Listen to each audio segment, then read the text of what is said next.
Okay, let's take the expression waiting for the other shoe to drop. I always assumed everybody knew where that one came from. As a kid, I had heard this story about two tenants in an apartment building who don't get along. One lives on top of the other, and the one on top decides to drive the one below crazy. And so what he does is one night before he goes to bed, he takes off one shoe and he drops it on the floor. Then he takes off his other shoe and puts it on the bed and goes to sleep. And the next morning, his plan worked because the tenant below is pounding on the ceiling and going, "Drop the other shoe, drop the other shoe."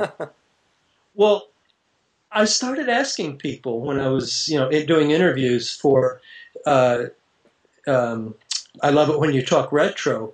Do you know what drop the other shoe, waiting for the other shoe to drop refers to?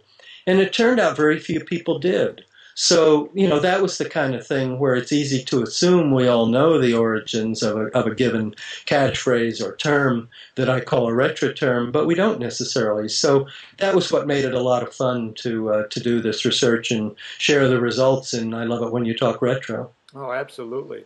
Oh, what is the subject of your next book?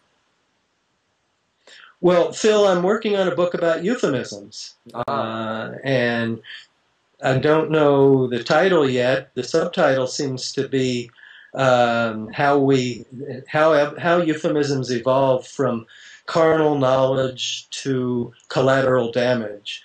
And what I'm doing is going way back in time to when euphemisms referred primarily to matters religious, like when we used gosh darn instead of god damn, and matters sexual when carnal knowledge, for example, was used as a polite way to refer to sexual activity, to today where we're more likely to use euphemisms as a means of manipulation to get people to buy things or, in terms of government edicts or in terms of warfare, where when people are killed accidentally, in the process of bombing or artillery, we call that collateral damage, which is a nice euphemistic way to try to make more bland a horrific situation.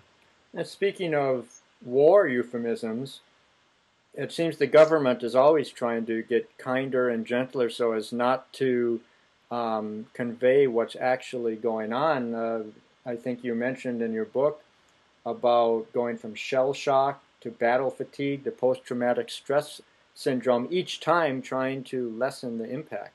Exactly. It's a classic example, Phil, and I'm glad you brought it up because that's the way we do it. We go from very clear, forceful terms like battle fatigue or like shell shock to battle fatigue, which kind of tones it down a little bit, makes it a little more bland, to post-traumatic stress syndrome, which is just pretty much a medical term and tells us much of nothing. And then we get into the whole torture business. I mean, enhanced interrogation. I mean, excuse me. Yeah. Talk about a euphemism. This is what I'm writing about. The way we use euphemisms more and more to try to kind of cover up and keep people from knowing what we're actually doing. Well, this has been a fascinating conversation, Ralph. I know so many people will enjoy this. Thank you Good. so much for spending all this time with us today, and I look forward to reading more of your past and your future books. Thanks, Phil. I've really enjoyed it, and I really appreciate your giving me the opportunity. Okay, bye bye. Bye bye.